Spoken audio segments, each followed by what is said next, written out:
Welcome to the official YouTube channel of Eternia.com. I'm your host AJ, and today we're doing an unboxing and a mini review of the Masterverse 2.0 Masters of the Universe Revolution Wave 11 Gwildor and Orko 2-pack.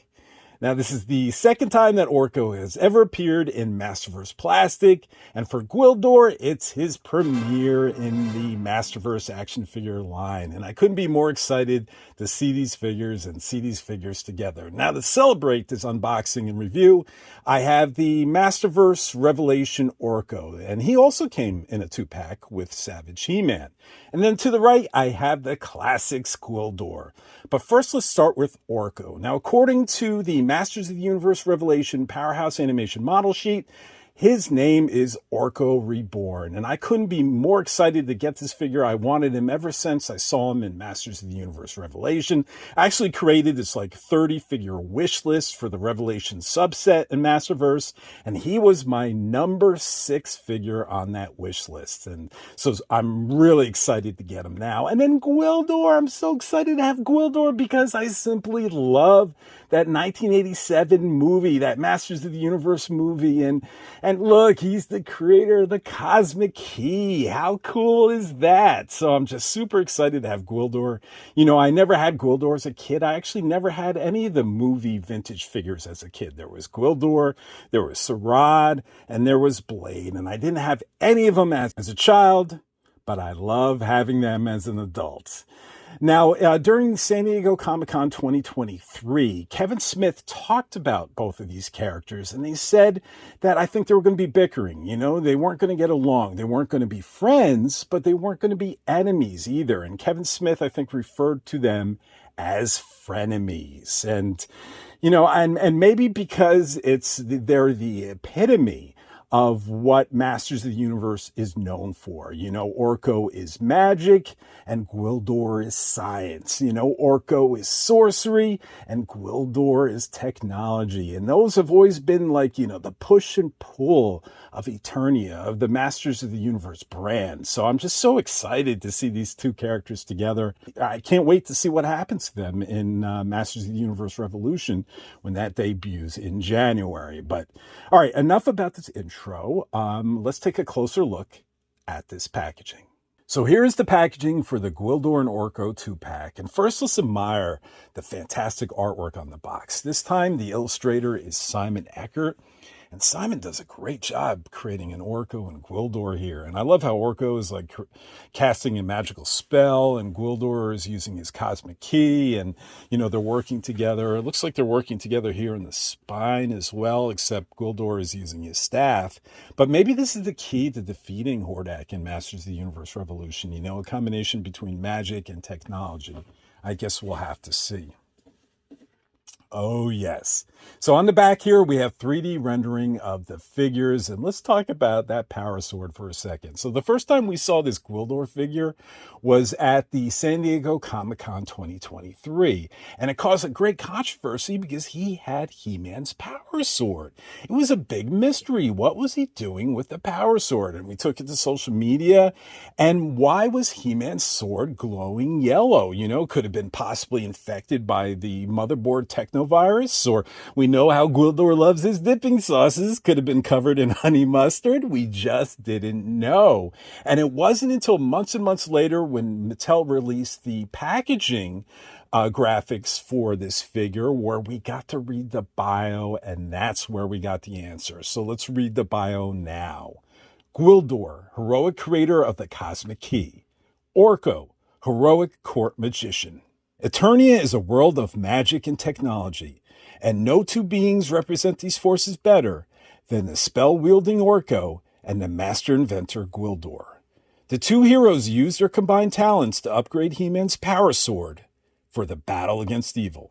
So there you go. That was our answer, and then the mystery was solved. And now we just can't wait to watch Masters of the Universe Revolution to see it all come together. But enough talking about his sword. Let's take a closer look at those figures. So first, we're going to start with Gwildor in 360 degrees. And so far, I'm loving what I'm seeing here. I love the intricacy of his entire outfit. He's got so many layers.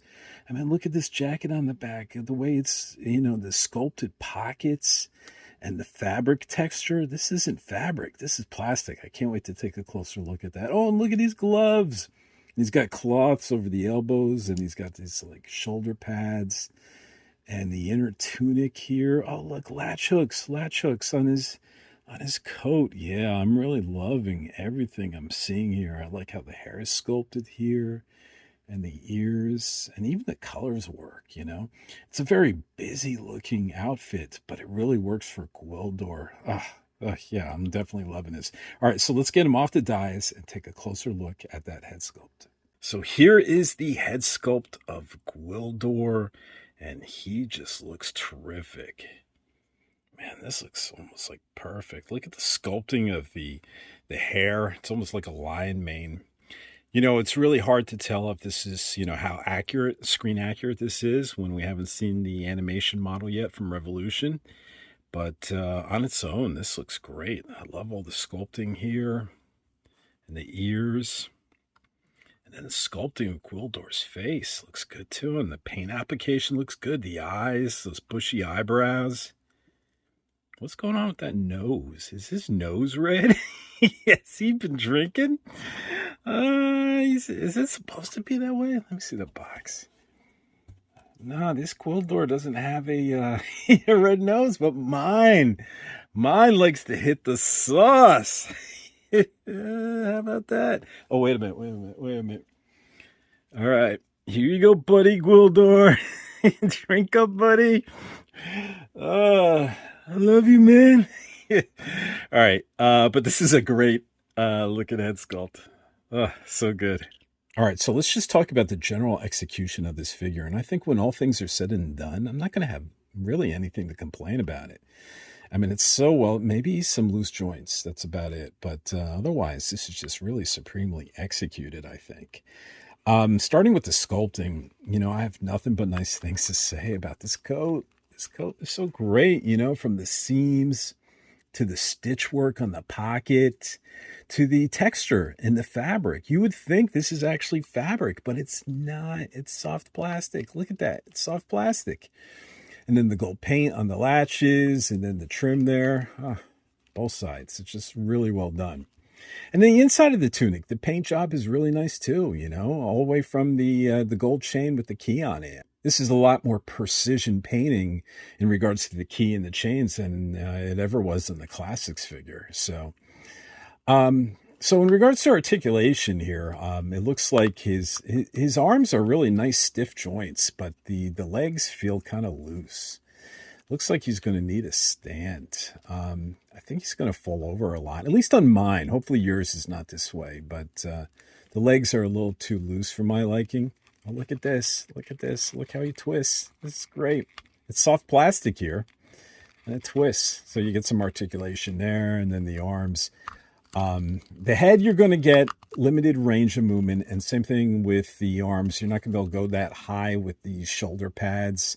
I wonder if we can remove these. We'll check in a second. And the head, you can only turn left and right so far with these shoulder pads, with this beard.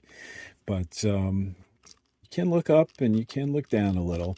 But I bet we could go ahead and remove this. Oh, before we remove this, let's check out those ears. The ears, yep, look at that. They're articulated. Look how great is that? So you can position them like a dog, when they're hearing sounds and stuff. Their ears do like funny things. That's so cool. All right, so let's see if this is removable here. It is. Okay, so we should be able to take off the shoulder pads. And will this come off too? I think his coat will come off. So he's going to have maybe like a inside wear, a casual wear if he's not like outside in the cold or something like that. Let's see if these will come off. I don't want to bust this. Maybe I should put them backwards like this, and then they'll come off here. Is that coming off? Yeah, it looks that way. Okay, we got the jacket off and we got the shoulder pads off. So let's put the head back on. He's probably going to have a lot more movement here. Yeah. And here he is. This is Gwildor, where he doesn't, he's not outside in the elements or needs to be protected. And this could be him, like, inside his little hut, working on the cosmic key. So how cool is that? So let's talk Gwildor's accessories. Gwildor comes with 3 accessories, first starting with his upgraded power sword. Now this upgraded power sword has a glow effect here, but unfortunately it's not as brilliant as the prototype that we saw in San Diego Comic-Con, but still has a nice effect to it. And in the blade itself, and it's going to be hard for collectors to see, there is some sort of technological groovings in here, carvings, one towards the end of the blade, and then one towards the hilt, actually a set of 6, 3 on each side. And unfortunately, you probably could have used a wash to really bring it out, kind of like what we see in the 3D rendering, like a yellow wash. But still, it's a really nice, well-done power sword that has been upgraded by Gwildor and Orko. Next, Gwildor comes with a staff that is part like traditional staff, wood and leather straps, and then part tech right here. And unfortunately, this is just all one paint color. It would have been nice if they painted like the leather straps one color and the piece of wood used, and then like the silver for the machine work. But it's all just one color. But the actual sculpting is really well done. And it does have this like translucent crystal at the end of it, which is nice. And then finally, Gwildor comes with a cosmic key, and this is a little more toyetic. You know, it's not as realistic looking as the cosmic key that came with the movie-inspired Masterverse Skeletor figure, but this is more similar to what we see in the vintage toy. But regardless, it's still pretty cool, and Gwildor can grip it like so.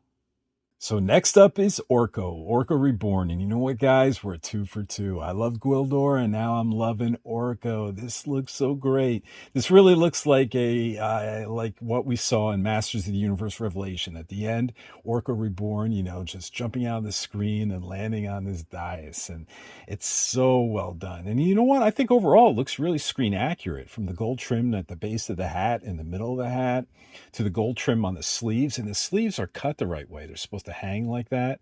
And then the design here, you know, everything looks really, really accurate.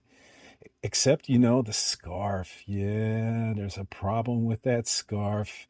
All right, so let me get this off the dais so I can explain and we can take a closer look. Okay, in regards to screen accuracy, overall, this Orko Reborn figure is really, really well done.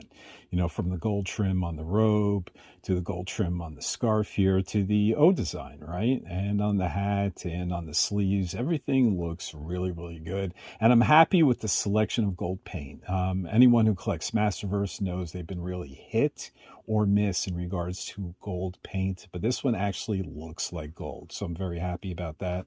Some of the gold is a little bit sloppy, if you can tell on the side of the scarf here. I needed a little more paint. Looks like it almost rubbed off, but so my only complaint here is actually the back of the scarf here. If you remember on the show, the scarf is actually supposed to have gold trim as well. You see the gold trim here? It's supposed to actually extend on the scarf. And if you look at the scarf, you can actually see the grooves where the paint is supposed to be carried. And it looks like they forgot to paint it, you know, or maybe they couldn't afford it. I don't know. Yeah, I think what's going to happen here is I'm going to go ahead and paint it. I think I'm going to be able to match this gold, and I think I'm going to have a steady enough hand to actually paint this scarf accurately. Fortunately, this scarf is removable. It actually comes in as a separate piece, so you'd be able to paint, you know, the edges of this so it's screen accurate, and then let it dry and then apply it to your figure and not risk, you know, getting paint all over your figure. So that's really cool. So it's an easy fix, but other than that, this is really screen accurate. So here we have a closer look at Orko's face sculpt. Really didn't need to be done, but I just wanted to show you a closer look at those eyes. So just looking at Orko overall, the first thing that comes to mind is there's a lot of soft plastic used here, you know, starting with the scarf. This is all just flexible. And then the rest of Orko's body is just degree of flexibility. You know, the robe itself is flexible, and the front of the scarf, the top of the hat is flexible plastic, and same thing here with the sleeves. It's all soft, flexible plastic. And then the rest of the body is solid. You know, the face is solid, the arms are solid, and the ears are solid. Now, in regards to articulation, it's not going to be like Gwildor. You're not going to have articulated ears. These ears are just fixed in place. But you are going to get some range of movement. Now remember, this is not going to be like the standard Masterverse figure where you get 30 points of articulation. But, Orko, still can move at his shoulders, and he can rotate at his elbows and bend his elbows and come into some nice, cast some spells and, some real spell casting positions. And I think you're really going to enjoy posing him. And also what's posable is his head itself. It's funny.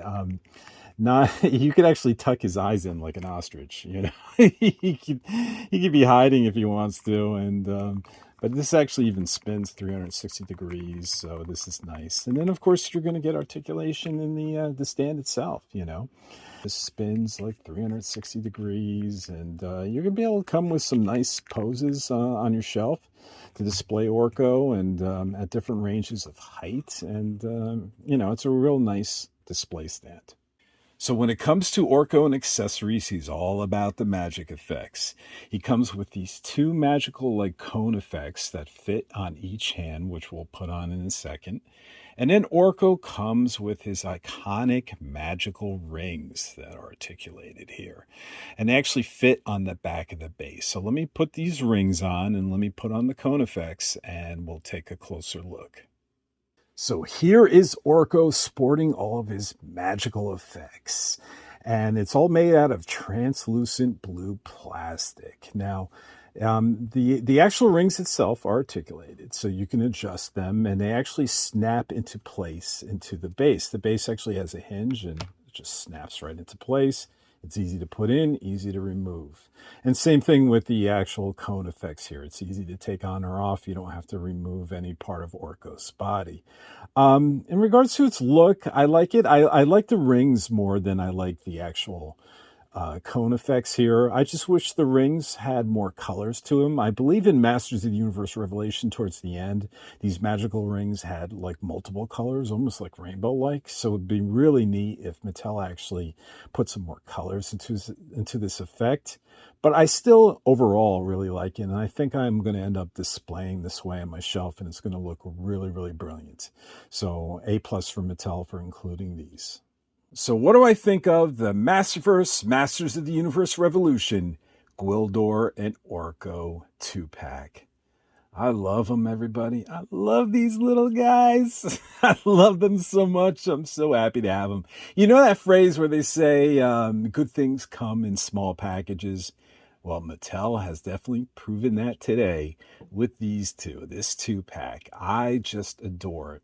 And I don't even know which one I love more. I think this Gwildor might be my favorite Gwildor action figure now, even over the classics version. Something about this animated look and the colors in the outfit just really appeals to me. That beard, that mane, that lion's mane. And then Orko here, this is Orko Reborn. This is like Gandalf the White. It's Orko the White, and he has all this power and these magical effects.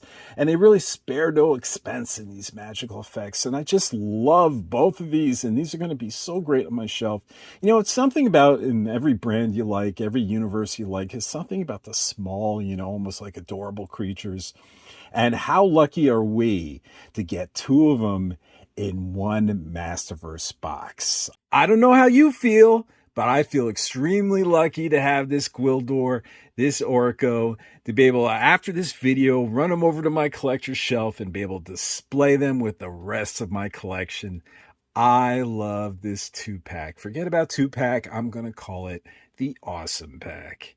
Well, that's it. I want to thank you all for watching, and we'll see you next time. Drink up.